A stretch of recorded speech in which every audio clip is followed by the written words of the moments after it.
మనం హాస్పిటల్స్ అన్ని చూస్తున్నాము రోబోటిక్స్ ద్వారా కూడా అన్ని రకాలుగా మనము లేజర్ ద్వారా మనకు ట్రీట్మెంట్స్ అందుతున్న క్రమంలో ఇప్పుడు మనకు గ్రామీణులకి అండ్ సిటీస్కి మధ్యన మీరు ఉంటున్నారు కాబట్టి ఎక్విప్మెంట్ కూడా మనకు మాక్సిమం అవసరం అవుతుంది కాబట్టి దాన్ని మీరు ఎలా యూటిలైజ్ చేస్తున్నారు వాళ్ళ వరకు ఎలా రీచ్ చేయగలుగుతున్నారు అసలు ఇక్కడ ప్రస్తుతం వీళ్ళకి ఇమ్మీడియట్గా కావాల్సింది ఏమిటి కన్సల్టేషన్ అది చేయగలిగితే ఆ తర్వాత ఈ రోబోటిక్ సర్జరీస్ అని ఎక్విప్మెంట్ అని అవన్నీ ఒకటొకటి యాడ్ అవుతాయి.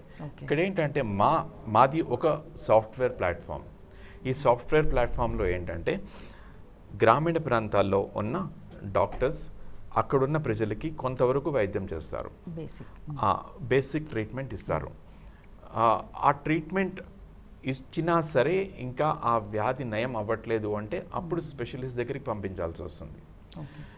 ఆ పరిస్థితుల్లో చూస్తే ఒక గ్రామీణ ప్రాంతాల్లో ఉన్న ఒక డాక్టర్ ఒక 10 మంది పేషెంట్స్ని చూసి మీరందరూ కూడా అంటే ఒక్కొక్కరికి చెప్తారు మీరు సిటీకి వెళ్ళాలి పెద్ద డాక్టర్కి చూపించుకోవాలి అంటే సాధారణంగా అక్కడ పేషెంట్స్ టెండెన్సీ ఏముంటుందంటే అంత దూరం ఎవరు వెళ్తారు ఇప్పుడు తర్వాత చూద్దాంలే, ఏదో మీరే ఇచ్చేసాయండి డాక్టర్ అని చెప్పి ఈయన దగ్గర తీసుకుంటారు.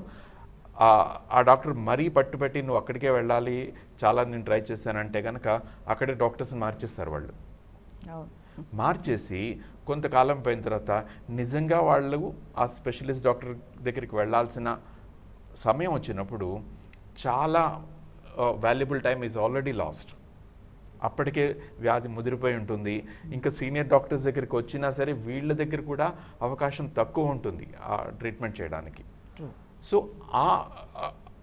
ఆ కంప్లైన్స్ ఏదైతే పోతుందో సిటీ వెళ్ళాలి, అక్కడికి వెళ్తే ఎంత ఖర్చు అవుతుంది, టైం కావాలి, లేకపోతే నాకు కూడా ఎవరు రావాలి, వీటన్నిటి మూలన ఎవరైతే ఆగిపోతున్నారో ఓకే ఇది మన ఊళ్ళోంచే మన డాక్టర్ దగ్గర నుంచే ఆ స్పెషలిస్ట్ డాక్టర్ని కన్సల్ట్ చేయొచ్చు అనే ఒక ఆలోచన వచ్చేసరికి వాళ్ళ కంప్లైన్స్ పెరుగుతుంది. ఓకే ఎందుకు చూపించుకోకూడదు, చూపించుకుంటాను. ఈ రకంగా వాళ్ళు ముందుకు వస్తారు, చూపించుకుంటారు. అక్కడ డాక్టర్ కూడా వీళ్ళకి సహాయం చేస్తారు. స్పెషలిస్ట్ డాక్టర్ ఆ లోకల్ డాక్టర్ ఇద్దరు కలిపి ఆ పేషెంట్కి కావాల్సిన టైమ్లీ వైద్యం అప్పుడు చేస్తారు. సరే అసలు డాక్టర్ మీకు థాట్ అసలు ఏంటి కోవిడ్ టైంలోనే వచ్చిందా ఇది అసలు? కోవిడ్ కంటే ముందే మొదలు పెట్టామమ్మా. కోవిడ్లో కొంచెం పాపులర్ అయింది, అవసరం పెరిగింది.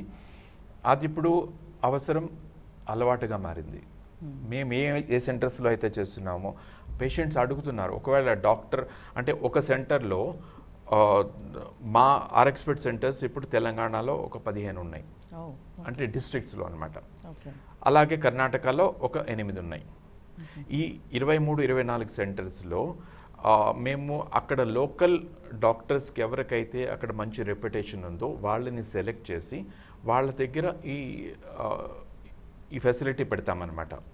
రైట్, ఇప్పుడు ఆ డాక్టర్స్ ఎనీహో మా సర్వీస్ ఉపయోగించుకుంటున్నారు. మాకు వచ్చిన నోటీసులో ఏంటంటే ఆ డాక్టర్ కాకుండా వేరే డాక్టర్స్ కూడా ఉన్నారు ఆ ఏరియాలో. ఆ ఏరియాస్కి వెళ్ళిన డాక్టర్స్ దగ్గరికి వెళ్ళిన పేషెంట్స్కి ఆ ఇతర డాక్టర్స్ ఎవరైతే ఉన్నారో వాళ్ళు మీరు పట్నం వెళ్ళాలి అంటే లేదు డాక్టర్ ఇక్కడ సెంటర్ ఉందంటే ఆర్ఎక్స్పర్ట్ సెంటరు, వాళ్ళు పట్నం వెళ్ళకుండా ఇక్కడి నుంచే చూపిస్తున్నారంట, మీరు కూడా ఎందుకు చేయకూడదు అని క్వశ్చన్ చేయడం మొదలుపెట్టారు. ఇది అవేర్నెస్ అనమాట. సో ఇప్పుడు ఈ క్వాలిఫైడ్ డాక్టర్స్ ఏం చేస్తున్నారు, పేషెంట్ అంటే అక్కడ లోకల్ డాక్టర్ అయినా సిటీ డాక్టర్ అయినా వాళ్ళు ఫస్ట్ చూసేది పేషెంట్ బెనిఫిటే చూస్తారు కదా.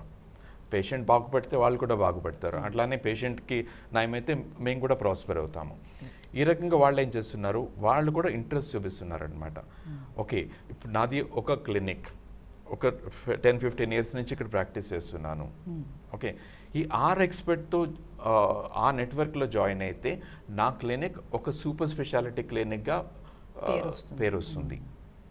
రైట్, ప్రతిదానికి నేను పంపించిన అవసరం లేదు, నా పేషెంట్స్కి నేను ఖర్చు తగ్గిస్తున్నాను, నా పేషెంట్స్కి ఫుల్ ట్రీట్మెంట్ ఇవ్వగలుగుతున్నాను అని సంతృప్తి ఆ డాక్టర్ కూడా అంటే లోకల్ డాక్టర్స్ కూడా వస్తుంది. అందుకని వాళ్ళు మాతో అటాచ్ అవ్వడానికి అంటే మా నెట్వర్క్లో రావడానికి చాలా ఇంట్రెస్ట్ చూపిస్తున్నారు. ఓకే.